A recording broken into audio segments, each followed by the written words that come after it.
ज्या दिवशी जास्त भूक नसती आणि जास्त कंटाळा येतो जेवण बनवायचा त्या दिवशी सगळ्यांच्या घरात खिचडी हे फिक्स असतं.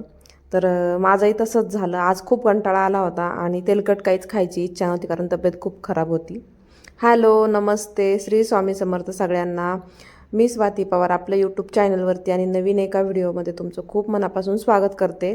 खरं तर बरेच दिवस झाले व्हिडिओ मला शूट करायला जमत नाही आहे. तब्येत खराब होती आणि मध्येच भरपूर दिवस आर्यनचं खूप जास्त दुखलं आणि ह्यावेळेस तर त्याचा कान खूप जास्त दुखत होता. तर आमचं आहे ना हॉस्पिटल झालं आहे बऱ्यापैकी. त्याला ना आधी सर्दी आणि खोकला झाला होता, त्याच्यामुळं त्याचं कान खूप दुखत होता. मग हॉस्पिटलला जावं लागलं आणि मग बऱ्यापैकी त्याचं हॉस्पिटल झालं. एवढा तो आजारी पडत नाही, पण ह्यावेळेस काय झालं, कानच खूप जास्त दुखत होता. आता सर्दीमुळे दुखत होता. डॉक्टरनी चेकअप केल्याच्या नंतर समजलं की सर्दी खूप जास्त होती म्हणून त्याला तसं होत होतं. मग मला कुठं वेळ भेटतोय बनवायला आणि जे पण बनवायचे ते शॉर्ट व्हिडिओ बनवायचे. तर आता आहे ना त्याला काही तेलकट खाऊन द्यायचं नव्हतं कारण की खोकला त्याला जास्त येतोय आणि मला पण आता यायला लागला आहे. माझा खोकला सर्दी 15 दिवस झाले तेव्हा झालं होतं. पण कसं होतं, आपल्या घरात एखाद्याला असेल ना तर आपल्याला होऊन जातो खोकला सर्दी. म्हणून साधंच जेवण बनवायचं होतं म्हणून खिचडी भात बनवायला घेतला होता. आणि इथे पाहू शकता तुम्ही, तर आर्यनचं सेकंड चेकअपसाठी मी म्हणजे रंगपंचमीच्या दिवशी हा नाईटचा व्हिडिओ तुमच्यासोबत शेअर करते मी. तर रंगपंचमी आहे आणि सुट्टी पण म्हणजे रविवार तर आहे, पण रंगपंचमीचं माझ्या लक्षातच नव्हतं. आर्यनचं दुखतंय ना तर ते माझ्या लक्षातच नाही राहिलं की सुट्टी असेल म्हणून. तर आम्ही गेलो होतो नगरला, पण आमचं म्हणजे हॉस्पिटलला पण सुट्टी होती, सगळं नगर बंद होतं आणि बिलकुलच म्हणजे दुकानं उघडी नव्हती. तर येता वेळेस काय झालं, माठ दिसला हा आमच्या इथे जवळच. तर म्हटलं चला आता ऊन पडतंय आणि आपल्याला बरं पडेल माठ, म्हणून मग एक घेतला मी तो. ते 220 सांगत होते, मी 150ला घेतला. एवढं कमी करायला लावलं मी त्यांना. आता एवढं कमी मला करता आलं नसतं पैसे, पण तिथे एक जण आधीच घेत होता आणि त्यांनी भरपूर पैसे त्यांना कमी टाकले होते. मग माझ्या डोक्यात आलं, बघते मी त्यांना म्हणून दिला तर ठीक आहे, नाही तर आपल्याला काही त्यांना जबरदस्ती द्याच म्हणून असं काही नव्हतं.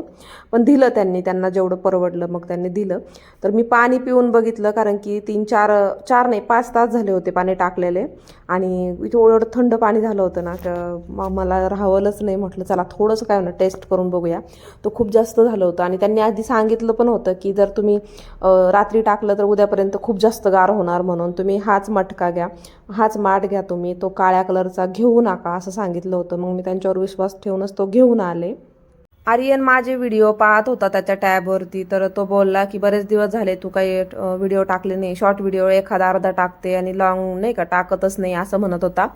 आणि काय झालं काय माहिती, 2-3 व्हिडिओला व्ह्यूज नाही आले. त्याच्यामुळे मला पण वाटलं काय टाकायचं, असं माझं पण कधी कधी होतं ना, आपल्या मनात येतं ना की व्ह्यूज नाही आले ना की आपला मूड हे होऊन जातो. पण असं नसतं, कोणत्या व्हिडिओला जास्त येतात तर कोणत्या व्हिडिओला अजिबात येत नाही, ते तर ठरलेलंच असतं.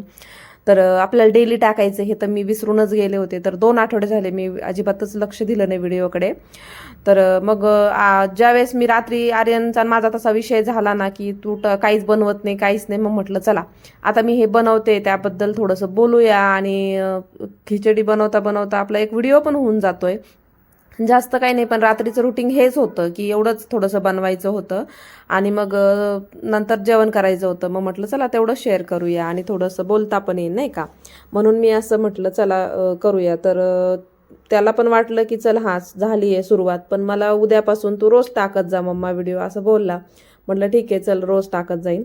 तर इथे आहे ना खिचडीची पूर्ण तयारी करून घेतली आणि थोडंच काय जास्त नाही बरं का, पण मला मटरचं जास्त आवडतो भात आणि छान लागतो. आणि ज्यावेळेस मी मटरचा बनवत असते ना खिचडी भात, तेव्हा त्याच्यामध्ये हिरवी मिरचीच घालते कारण की मग त्याचा कलर चेंज होत नाही. आणि जर त्याच्यामध्ये लाल तिखट टाकलं ना तर मग तो काय असं वाटतच नाही की हा मग तो मटरचा आहे. असं नाही की ग्रीन म्हणजे हिरवा वाटाणा दिसतो ना मग आपण जर हिरवी मिरची घातली तर, असं नाही तर मग लालमध्ये पण बनवतात आणि हिरव्या मिरचीमध्ये पण बनवतात. तर इथे ना दूध होतं जास्त एक्स्ट्रा उरलेलं, त्याच्यामध्येच मग मी विरजण लावून दिलं. म्हटलं चला ते दही होईन कारण की आर्यनला लागतंच, पण एवढ्यात काय त्याला मी देत नाही आहे, पण मला लागतं ना दुपारचं ताक, म्हणून मग मी बनवलं. आणि ते आत्ता लावलं ना, गरम दूध करून ठेवलं होतं मग त्याच्यात ते टाकलं थोडंसं दही उरलेलं. म्हणजे काय होतं एकदम घट्ट दही लागतं. आता हे रात्रभर बाहेर ठेवायचं, उद्या सकाळी त्याला फ्रीजमध्ये ठेवायचं म्हणजे थंड होऊन जातं. असंच दही लावते मी कारण की काय होतं मला थोडंसं आंबट पाहिजे असतं. आपण किती दही लावलं आणि लगेच जर 1-2 तासांनी जर फ्रीजमध्ये ठेवलं ना तर ते तेवढं काय त्याची टेस्ट लागत नाही आणि ते वेगळंच लागतं, जरा साय खाल्ल्यासारखंच लागतं. म्हणून मी असंच दही लावत असते. आणि मगच ते छान लागतं.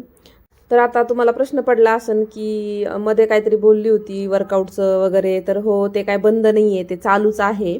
एवढंच की मी व्हिडिओ टाकला नाही. तर वजन कमी झालंय, वाढलंय, तर कमी तर झालंय, इंचेस पण कमी झालेत. पण एक मध्ये मी काय केलं, 10 दिवस, म्हणजे 10 नाही पण 8 दिवस आहे ना, मी रात्रीचं जेवण करायचंच बंद केलं होतं. म्हणजे अजून पण बंदच केलंय खरं तर. एवढं काय रात्रीचं जेवतच नाहीये. आणि पण 8 दिवस मी पूर्ण 8 दिवस आहे ना रात्री काहीच खाल्लं नाही. त्याच्यामुळे मला पण आहे ना अक्षरशः खूप जास्त आहे ना अशक्तपणा आला, एवढा की असं वाटतं. म्हणजे काय चेंजेस झालेत मी सांगते. रात्रीचं जेवले नाही ना तर माझं डोकं खूप जास्त दुखायला लागलंय. नंतर मग असं खूप असं नाही का, असं खूपच आळस आल्यासारखं झालंय. हे तर झालंच आहे. पण जर तुम्ही जर म्हणजे कुणी पण असो, रात्रीचं ज्यांना ठीक आहे की आता आम्हाला झेपतंय बाबा, रात्रीचं नाही जेवले तर मला काहीच फरक पडत नाही, अशा लोकांचं आहे ना वजन खूप लवकर कमी होतं. पण काय होतं ना, आपण एक टाईमचं न जेवून जर वजन कमी करायला गेलो ना तर हे होतं, डोकं दुखतं, अशक्तपणा येतो, पित्त होतं. मला तर हे सगळं व्हायला लागलंय. म्हणून मी ठरवलंय थोडं का व्हायना खायचं, पण जरा लवकर खायचं. म्हणजे जसं की 7च्या आतच जेवण करायचं. नॉर्मल खायचं. भाकरी जर खाल्ली ना तर मग भात नाही खायचा, आणि जर भात खाल्ला तर भाकरी खायची नाही, असं बऱ्यापैकी करायचं. आणि वरण भात आहे ना, हे बेस्ट आहे बरं का रात्रीच्या जेवणासाठी. कारण की काय होतं, त्याच्यामध्ये डाळी असतात वरणामध्ये, म्हणजे 2-3 डाळी मिक्स केलं तर प्रोटीन त्याच्यातून भेटतं आपल्याला. पण एवढं आहे की भात जास्त नाही खायचं. एक वाटीभर जरी वरण भात खाल्ला आणि नंतर थोडीशी डाळ जरी पिलो आपण तर खूप भारी. इथे पाहू शकता मूग भिजवले होते, आणि असे आधीमध्ये मी कच्चेच खाते, त्यातून पण प्रोटीन भेटतं. मूग म्हणा, म्हणजे नाही का, हरभरा चना, काळे चणे असतात ते, किंवा ते दुसरे चणे असतात ते, असं मुठभर खाल्लं पाहिजे. मला सवय आहे असं, जर मध्ये मध्ये भूक लागली ना तर हे असं कच्चंच खाते. आणि आता हरभरे संपले होते तर ते पण लवकरच घेऊन येईन आणि भिजू घालून मग असं करता येईल. तर इथे किचन वाट्याच्या बाजूने बघताय तुम्ही, त्याचं इग्नोर करा, कारण की त्याला किती जरी धुतलं ना ते सगळं व्हाईट पडतो, माहीत नाही कसं काय. आणि तसं थोडंसं पाणी तिकडच्या साईडला गेल्यामुळे ना तो व्हाईटच राहतो. डेली पुसा घासा, तोच कलर पकडून बसलाय व्हाईट कलरचा, जसं की बुरशी आली आहे. असं नाही आहे मी धुत नाही, कारण की मला तर शेगडी धुवायची रोजच सवय आहे, पण ते व्हाईट आहे ना ते तसंच राहतंय, कसं काय माहिती. तर असो, करता येईल त्याला काहीतरी परमनंट इलाज. तर इथे ना मी कोथिंबीर निवडण्यासाठी हे घेतलं, म्हटलं आधी याच्यामध्ये भात धुवून टाकते आणि नंतर त्याच्यामध्येच कोथिंबीर निवडून ठेवणार होते त्या डब्यामध्ये, चांगली राहती. तर झालं असं की शुक्रवारी तर मी बाजार केलाच नाही, पण शुक्रवारी मी कोथिंबीर घेतली होती. मम्मीसाठी पण घेतली होती 10 रुपयाची, आणि माझ्यासाठी पण घेतली होती. मम्मीची कोथिंबीर तर मम्मीला मी देऊन टाकली, पण मीच विसरून गेले की मी कोथिंबीर घेतली म्हणून. तर तीच म्हटलं चला आता सोबत सोबत निवडून ठेवते. तर इथे ना तांदूळ धुवून घेतला. आता इथे काय केलंय, मी पाणी गरम करायला ठेवलंय, आणि हे पहिल्यांदाच केलंय बरं का.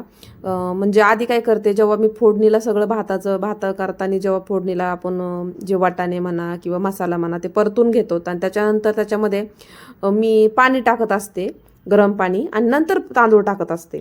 पण इथे मी ह्यावेळेस ना वेगळं केलं. इथं काय केलंय, गरम पाणी पहिलं आधी ना इथं मस्त अशी फोडणी देऊन घेतली, त्याच्यानंतर मग गरम पाणी केलं, आणि आता तांदूळ डायरेक्ट टाकणार त्याच्यामध्ये, थोडंसं परतवणार आणि त्याच्यानंतर गरम पाणी टाकणार. हे पहिल्यांदाच केलंय बरं का, मी असं कधीच करत नाही. खरं तर मी करताना काय करते, आधी पाणी टाकते, त्याला उकळी आल्याच्या नंतर मग तांदूळ टाकते, हे करत होते. मी भात तर कुकरलाच लावते, पण याच्यावरचं झाकण आहे ना ते खराब झालं, आणि मला कधी गरज नाही पडली की त्याला बसून आणावं वरून. मला अशीच सवय लागली, मी हे जे आहे ना कुकर ते छोटंसं, त्याच्यामध्येच भात बनवते, त्याच्यातच भाजी बनवते, आणि मला तीच सवय लागली. असं माझ्याकडे 2-3 कुकर आहेत, पण मला असं वाटत नाही की ते झाकण लावून त्याला शिट्टी काढून हे करावं. कारण की ज्या वेळेस पण असं वरण भात जेव्हा पण मी कुकरला लावलाय ना तर तो वेगळाच होतो, आणि असं जर केला ना टोपामध्ये तर तो व्यवस्थित होतो, आणि आपल्याला दिसतं ना समोर तो कसा झालाय, पाणी कमी पडलंय की काय. तर जर पाणी कमी पडलं तर वरतून ताटली वगैरे ठेवून असं पाणी मी त्याच्यामध्ये ॲडजस्ट करत असते. तर इथं कोथिंबीर निवडता त्याच्यामध्ये काँग्रेस आलं नसतं का, ते असं कडवट वास असतो त्याचा, ते तर समजतच नाही ती कोथिंबीर आहे की ते काँग्रेस आहे. आता त्याला काँग्रेस म्हणतात की काँग्रेस म्हणतात ते मला माहीत नाही बरं का, तुम्ही कमेंट करून सांगा. तर इथं माझा असा मस्त असा भात रेडी झाला, मी तुम्हाला दाखवते. इतकं एवढा छान झालाय. थोडंसं नॉर्मल त्याच्यामध्ये पाणी आहे, तर त्याच्यावरती थोडी प्लेट वगैरे ठेवली की खूप छान असा मोकळा होतो, आणि मला असाच आवडतो. खरंच हा मटर पनीर म्हणजे साधाच तांदूळ आहे, पण एवढा भारी झालाय. काकडी मटर पुलाव झाला का हो? हा, सेम तसा दिसतोय ना, भारी लागल ना, भारी तूप टाकून भारी मस्त खायचं. तर चला, छान असा इथं मस्त असा भात रेडी झालेला आहे आणि मी आणि आर्यन खातोय, एकाच ताटामध्ये खातोय. सोबत काकडी पण घेतली आणि थोडीशी कोथिंबीर पण घेतली, जी की खूप छान लागते. तर चला, भेटू नवीन एका व्हिडिओमध्ये. तोपर्यंत सगळ्यांना बाय बाय.